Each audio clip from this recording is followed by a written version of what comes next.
श्री शिवाय नमस्तुभ्यं। इस भारत की भूमि पर, इस मृत्यु लोक में, पूरे विश्व में ऐसे कई घर हैं जिनके घर में गुजारा करने के भी आफत है।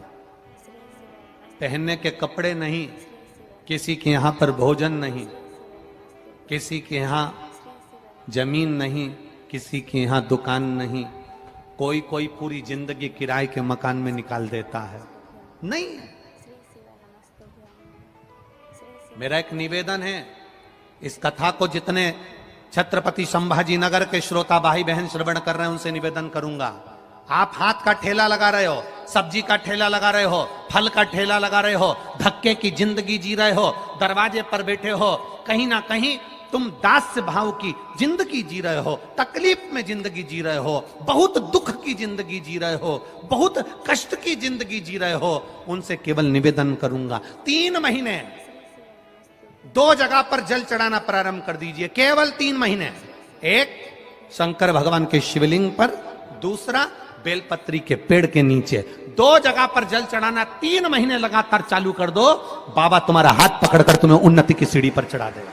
हमें कोई चमत्कार करना नहीं आता और ना हम कोई तंत्र विद्या या मंत्र विद्या जानते हैं, ना हमारे पास में बेल है, ना हमारे पास में भभूति है, हमारे पास में तो केवल शिव का नाम है। आप श्री शिवाय नमस्तुभ्यम बोलो, ओम नमः शिवाय बोलो, नमः शिवाय बोलो, चाहे महामृत्युंजय मंत्र बोलो, उसका स्मरण करते करते भगवान शंकर के शिवलिंग पर जल, और उसी पात्र में जो जल तुमने शंकर जी को चढ़ाया है उसमें से बचा हुआ थोड़ा सा जल बेलपत्री के पेड़ के नीचे चढ़ाना प्रारंभ कर दो। अलग से बेलपत्री के पेड़ के नीचे चढ़ाने के लिए अलग से लोटा भर के जल जरूरत नहीं पड़ेगी। जो तुमने शिव जी को जल चढ़ाया, जो तुमने देवाधिदेव महादेव को जल चढ़ाया, बस उसी पात्र का जल शंकर जी को चढ़ाओ, उसमें से बचा हुआ थोड़ा सा जल बेलपत्री के वृक्ष के नीचे चढ़ाना प्रारंभ करना। कौन सा बेलपत्री का वृक्ष? जिसकी छाया आपके ऊपर आ रही।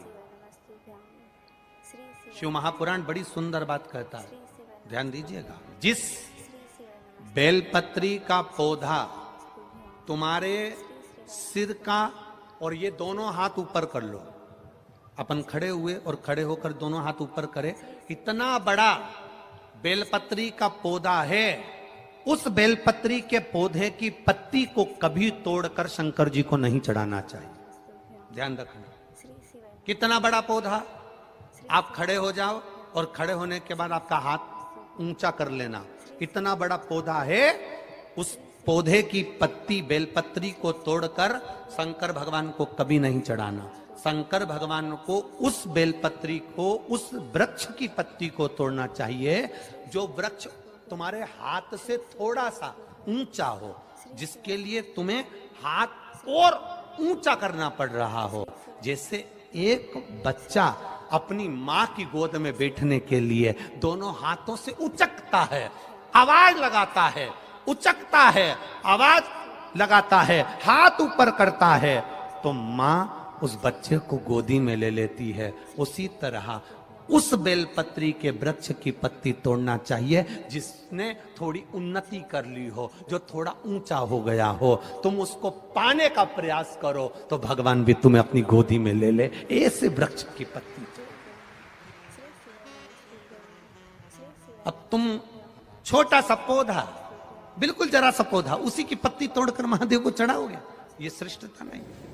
यदि बेलपत्री का पेड़ आपके यहाँ है, और मान लो कई लोग बेलपत्री गमले में लगाते हैं या छत के ऊपर लगा देते हैं, बेलपत्री का वृक्ष जो होना चाहिए वो घर के ठीक पीछे के भाग में, पीछे के भाग। या बेलपत्री का वृक्ष अगर पीछे नहीं है तो आप अपने घर से जब बाहर निकलते हैं तो राइट हैंड की ओर बेलपत्री का वृक्ष होना चाहिए। आप जब घर से प्रवेश कर रहे हैं, बाहर की ओर निकल, वो सुख का अनुभव करें। यदि घर से निकलते समय बेलपत्री का पेड़ लेफ्ट में अगर आता है, आप जिस घर से निकल रहे हो लेफ्ट में अगर बेलपत्री का पेड़ आता है, तो आप 1 रुपए कमाएंगे, 1.25 रुपए खर्च होगा, पैसा हाथ में टिकेगा नहीं। घर में 10 लोग भी कमा रहे हैं तो पैसा घर में दिखेगा नहीं, आएगा जरूर, सारे काम होंगे पर टिकेगा नहीं। यदि लेफ्ट राइट भाग का बेलपत्र सुख का अनुभव। बेलपत्री का वृक्ष घर में लगाओ तो घर के पीछे के हिस्से में लगाना चाहिए, और ऐसी जगह नहीं लगाना कि जहां पर बेलपत्र में गंदा पानी जाए या कोई गंदी वस्तु उसके नीचे पड़े। 33 करोड़ देवी देवता बेलपत्री के पेड़ के नीचे सोमवार के दिन, कोई रविवार के दिन, कोई मंगलवार, कोई बुधवार, कोई गुरुवार, कोई शुक्रवार, कोई शनिवार के दिन बेलपत्री के नीचे आकर 33 करोड़ देवी देवता हो तप करते हैं, साधना करते हैं। बेलपत्री के पेड़ का बड़ा प्रमाण है। एक बेलपत्री ऐसी होती है जो कि शंकर पर अगर चढ़ी हुई है तो वापिस उतार कर धोकर फिर शिव को चढ़ा सकते। किसी व्यक्ति से कोई काम करवाना है, वो काम नहीं कर रहा, कोई फाइल आगे नहीं बढ़ रही है, कोई कार्य अटक रहा है, या फिर कहीं रुपया पैसा अटक गया हो, नहीं निकल रहा हो, तो एक जल के पात्र में जल भरकर 5 बेलपत्री शिव जी को समर्पित कर कुंदकेश्वर महादेव का नाम लेकर एक सफेद पुष्प बेलपत्री के ऊपर जो शिव जी को चढ़ाई है उस पर समर्पित कर जल जो लेकर गए हो, अपनी उस कामना को कर कि मेरा ये कार्य अटक रहा है, ये कार्य नहीं हो रहा, कुंदकेश्वर महादेव का नाम लेकर धीरे धीरे जल की धार चढ़ाइए। और एक बात हमेशा याद रखना, फिर निवेदन कर रहे हैं, अच्छे से समझ लेना, शंकर जी पर जब जल चढ़ता है, शिव जी का जब अभिषेक होता है, शंकर जी पर जब जल चढ़ाया जाता है, दूध चढ़ाओ, जल चढ़ाओ, कुछ भी चढ़ाओ, पर एक बात का स्मरण अपने जीवन में होना कि इतने ऊपर से मत चढ़ाना कि जल चढ़े और छींटे आपके ऊपर। बहुत ध्यान दीजिएगा। हाँ, तो यहां तक वर्णन करा गया है कि शंकर जी का जल चढ़ा हुआ जहां से बहकर जाता है ना, उसको लांगा तक नहीं जाता। यहाँ लांगते हैं क्या? नहीं ना, परिक्रमा भी करेंगे तो वहीं से लौट कर वापिस डर जाएंगे। शिव जी का जहां से जल बहकर जा रहा हो, चढ़ा हुआ जल जहां से बहकर जा रहा हो, उसको लांगा तक नहीं जाता। और कई लोग बड़े बड़े आनंद में शंकर जी पे इतनी ऊपर से जल चढ़ाएंगे तो वो छींटे पूरे अपने ऊपर आना चाहिए, शरीर पर आना चाहिए। नहीं नहीं, उसका दोष है महाराज, उसका दोष है। आप भगवान को अगर जल चढ़ाओ, दूध चढ़ाओ, तो मान लो अगर जैसे एक सरल भाषा में समझ लो और अच्छे से, कि जैसे ये शिवलिंग है शंकर जी का, ये शिवलिंग है, और आप जल चढ़ा रहे हो तो इतनी ऊपर से छोड़ोगे तो पानी का छींटा तो अपने ऊपर आएगा, पर वही जल, वही दूध, वही सामग्री आप शिवलिंग से थोड़ी सी दूरी बनाकर अगर आप समर्पित करेंगे तो बाबा उसको स्वीकार भी करता है और आनंद की अनुभूति भी होती है, कार्य में सिद्धता भी आती है, कार्य में उसकी सिद्धता भी आती है। अब तुम तो ऊपर से छोड़ रहे हो जिससे वो पानी तुम्हारे ऊपर ही आए, तो वो एक अलग प्रसंग है, बोलिए एक अलग विषय। बहुत ध्यान देना महाराज, भगवान को कभी भी कोई भी सामग्री, जैसे भगवान के मंदिर में अगर फूल चढ़ाने जा रहे हो, भगवान के मंदिर में अगर पुष्प समर्पित करने जा रहे हो, तो फूल का मुख अपनी ओर नहीं होना चाहिए। फूल का मुख कहां पर होना चाहिए? जम के बोलो जरा। कौन कहता है कि रुद्राक्ष के साथ तुलसी मत पहनो, तुलसी के साथ रुद्राक्ष मत पहनो? कौन सी पुराण में लिखा, कौन से शास्त्र में लिखा, कौन से वेद में लिखा, किस जगह पर लिखा, शिव महापुराण के कौन से अध्याय में लिखा, कौन से स्कंद पुराण में, लिंग पुराण में, नर्मदा पुराण में, कुर्म पुराण में, ब्रह्म विवर्त पुराण में, नरसिंह पुराण में, नारद पुराण में, कौन से पुराण में लिखा कि तुलसी की माला के साथ रुद्राक्ष नहीं होना चाहिए, रुद्राक्ष के साथ तुलसी नहीं होना चाहिए? कहां लिखा है? ये दुनिया के लोगों ने भ्रम पैदा कर दिया, दुनिया के लोगों ने भ्रम पैदा कर दिया। तुलसी के साथ रुद्राक्ष मत पहनना, रुद्राक्ष के साथ तुलसी मत पहनना।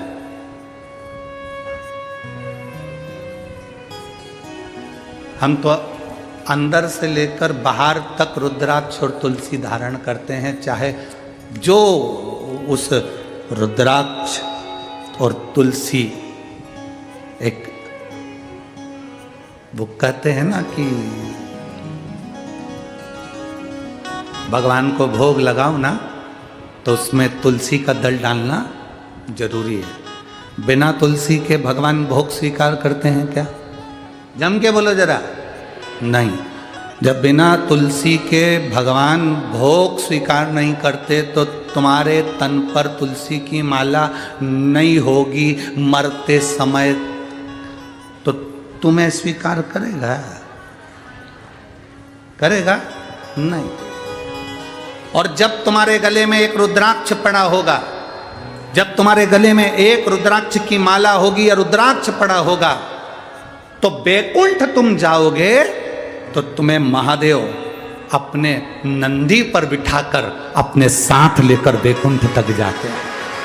केवल ऐसे ही पैदल चलकर बैकुंठ नहीं चले जाओगे, तुम्हें महादेव नंदी पर बिठाकर, नरसिंह भगत की कथा आती है लेकर गए, नामदेव जी की कथा आती है, औंढा नागनाथ में भगवान शंकर नामदेव जी के लिए प्रकट होकर उनके गले में रुद्राक्ष डालकर गए।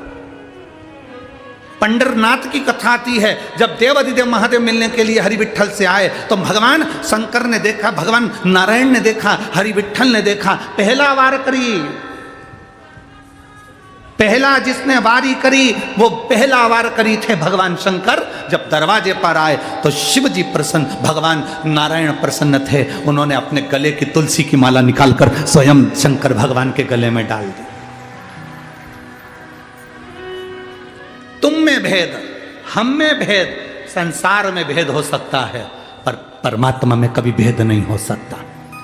ये तो दुनिया के लोगों ने अपने अपने एक स्त्रोत बना रखे हैं।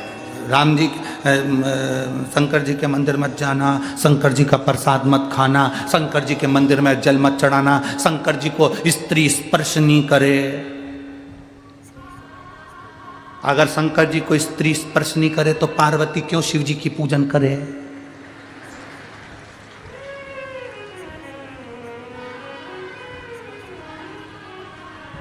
क्यों? अगर स्त्री स्पर्श नहीं करे तो बाबा घृष्णेश्वर की कथा कहती है, 12 ज्योतिर्लिंग में से एक ज्योतिर्लिंग घृष्णेश्वर ज्योतिर्लिंग। सुधर्म नाम के ब्राह्मण की 2 धर्म पत्नियां थी, सुदेहा और घूष्मा। घूष्मा के गर्भ से बच्चा हुआ, उसने सुदेहा को दे दी अपने पति के कहने पर। सुदेहा ने उस बच्चे को बड़ा करा, पाल पोस के बड़ा कर उसकी शादी कर दी। उसकी बहू आ गई, बहू को मालूम पड़ा कि मेरी असली सास तो घूष्मा है। सुदेहा को पूछना बंद कर दिया। सुदेहा को क्रोध आ गया, उसने अपने बेटे के टुकड़े टुकड़े कर दिए, ले जाकर तालाब में पटक दिए। घोषमा का नियम था, शंकर भगवान के शिवलिंग की पूजन करती थी और पूजन कर कर उसका विसर्जन करती थी। अगर स्त्री नारी शंकर के शिवलिंग का स्पर्श नहीं कर सकती तो फिर घोषमा ने कैसे शंकर जी की पूजन कर ली और स्पर्श कर कर पूजन कर कर विसर्जन करके आई। जो विसर्जन करा, शंकर जी से कहा मेरा बेटा बहुत दिन से नहीं देखा, बाबा कृपा करो। 15 दिन 8 दिन 20 दिन पहले मरा हुआ बेटा तैरता हुआ बाहर निकल कर आ गया, वो घृष्णेश्वर महादेव हो गए।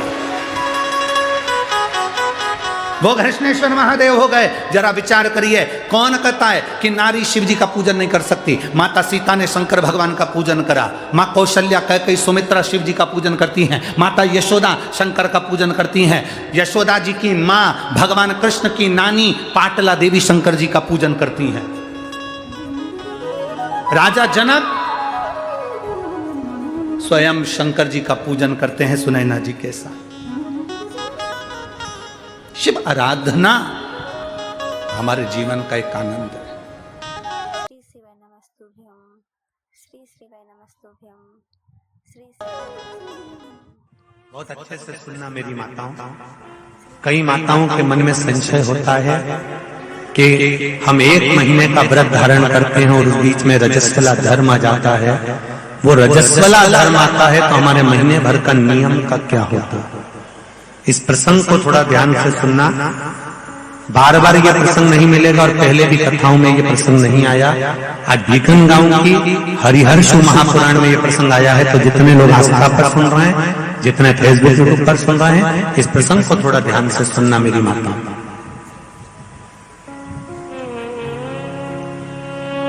बहू ने अपने ससुर से कहा, पिताजी मैं कार्तिक के महीने के स्नान का नियम तो ले लेती हूँ। मैं कार्तिक के महीने, कोई माता कार्तिक के स्नान का नियम लेती है, कोई माघ महीने का स्नान का नियम लेती है, कोई चैत्र महीने के स्नान का नियम लेती हैं, कोई फागुन का लेती हैं, कोई बैसाख महीने के स्नान का नियम लेती हैं। कई माताओं की आदत रहती है, कई पुरुषों की आदत रहती है कि मैं 1 महीने तक कार्तिक का स्नान करूंगी। पर वो कार्तिक के स्नान में कुछ दिन ऐसे आ जाते हैं कि उसमें रजस्वला धर्म आ जाता है। अब वो रजो धर्म आ गया, रजस वाला धर्म आ गया, तो उस बीच में उसका नियम पूरा हुआ कि नहीं हुआ? उस बीच में वो 5-7 दिन जो स्नान के लिए नहीं गई, पूजन नहीं करी, तुलसी को जल नहीं चढ़ाया, शालिग्राम जी का पूजन या ठाकुर जी का श्रृंगार नहीं कर पाई, तुलसा महारानी का गीत नहीं गा पाई, तुलसी जी का दीप नहीं लगा पाई, तो उसको कार्तिक के महीने का, क्योंकि ये रजस वाला धर्म तो प्रत्येक महीने आना, नारी के लिए रजो धर्म तो हर महीने प्राप्त होना, तो हर महीने अगर रजो धर्म आना है तो कार्तिक महीने का फिर नियम पूरा कैसे हुआ? फिर नारी का नियम कैसे पूरा होगा? फिर नारी तो फिर नियम टूट गया, नियम टूट गया तो उसको कोई फल नहीं मिला। तो बहू ने अपने ससुर से कहा, एक साहूकार से, साहूकार की बहू ने कहा, ससुर जी मेरे मन के संशय को मिटा दो, मैं कार्तिक का स्नान करना चाहती हूँ, और उस कार्तिक के स्नान में सबसे बड़ी अगर विघ्नता आती है तो मेरे 7 दिन 5 दिन जो रजो धर्म के जाएंगे, वो रजो धर्म में मेरा नियम टूट जाएगा, उस नियम को पूरा कैसे किया?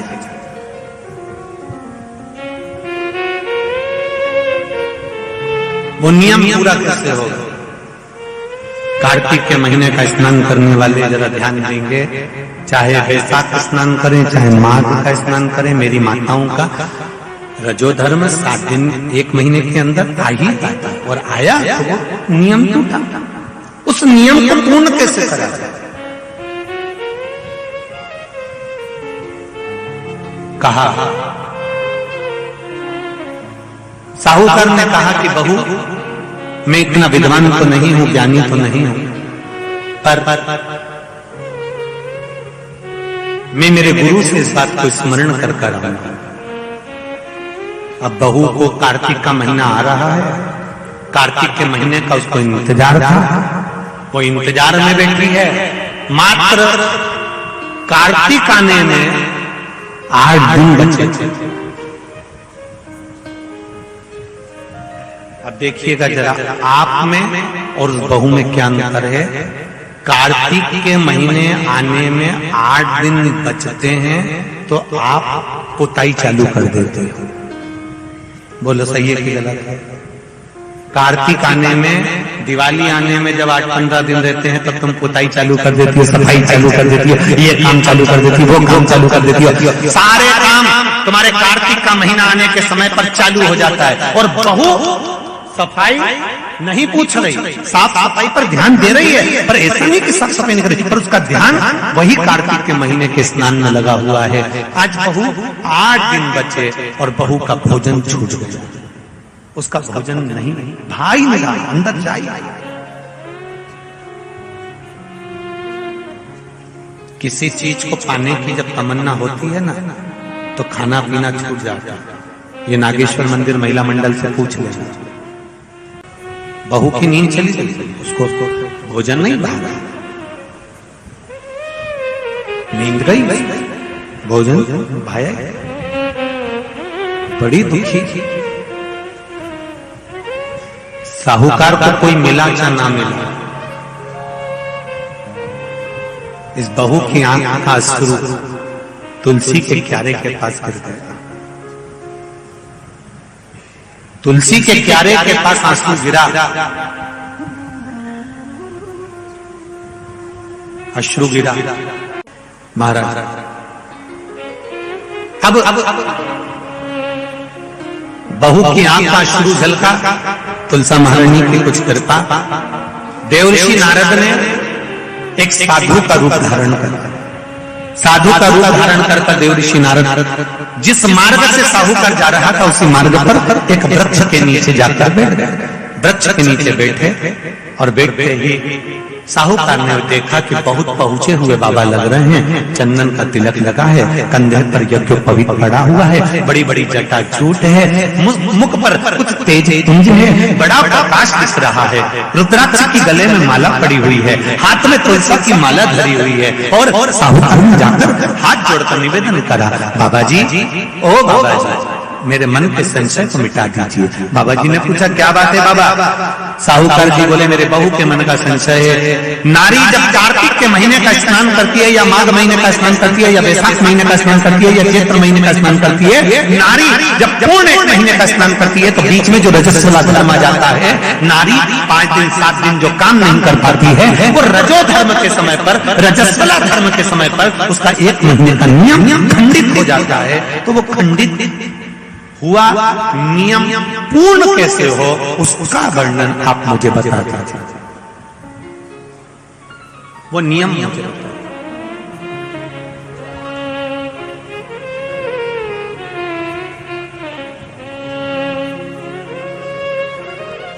संत के रूप में बैठे हुए देव ऋषि नारद, श्रीमन नारायण, श्रीमन श्रीमन नारायण 7 बार देव ऋषि नारद ने नारायण नारायण नारायण नारायण कहा। कहने पर देव ऋषि नारद ने बोला सुनो साहूकार जी, सुबह के समय पर जब आपकी बहू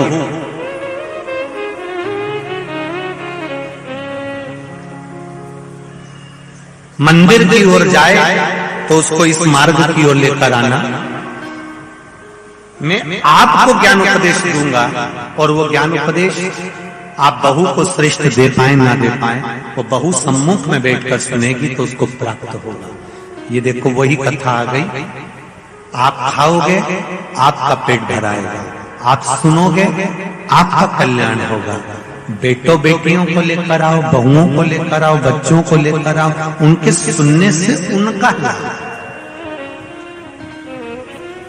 उनका लाभ। साहूकार घर गए, बहू से कहा बेटा एक संत अपने गांव में आए हुए हैं और वृक्ष के नीचे बैठे हुए हैं, चलो आप चलकर उनसे अपने प्रश्न को कर लो।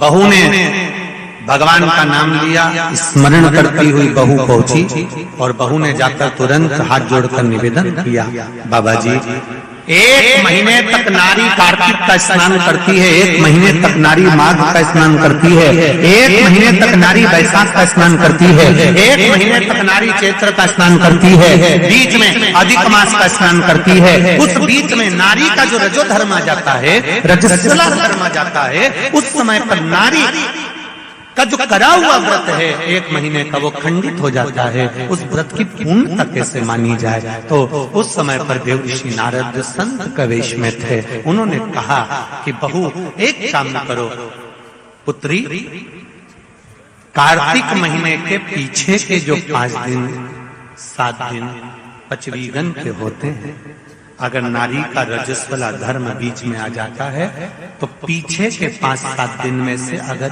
1 दिन भी नारी ब्रह्म मुहूर्त का स्नान कर कर, सुबह का स्नान कर कर तुलसी में दीप प्रज्वलित कर देती है तो उसके बीच का जो खंडित भाग है वो समाप्त हो जाता है, उसे पूर्ण फल की प्राप्ति। अब फिर सुन लीजिए अच्छे से, अगर मान लो वो पचवीगन में ही नारी का रजो धर्म आ गया तो बहुत बहुत ध्यान से सुनना। ये कथा हरिहर शिव महापुराण की कथा जो भीकन गांव वालों को मिली है, संपूर्ण विश्व के कल्याण के लिए बहुत ध्यान देना। हर नारी का प्रश्न है, प्रत्येक नारी के प्रश्न ये सम्मुख में रहता है। मान लो आपने कहा कि रजो धर्म आ गया मध्य में तो आप पीछे के 5 दिन स्नान करो, वो 5 दिन में अगर रजो धर्म आ गया फिर शिव महापुराण की कथा कहती है, घर में रहने वाली कोई कुंवारी कन्या, घर में रहने वाला कोई पुत्र, घर में रहने वाला पति, घर में रहने वाली सास, घर में रहने वाली कोई सौभाग्यवती नारी, जेठानी, ननन, देवरानी या घर में रहने वाला कोई पुरुष अगर बाहर स्नान करने नहीं भी जा सकता, ब्रह्म मुहूर्त में प्रातः के समय पर यदि तुलसी में एक दीप और एक संध्या के समय पर दीप लगा देता है तो भी नारी का नियम पूर्ण हो जाता है, वो नियम खंडित नहीं, वो नियम खंडित।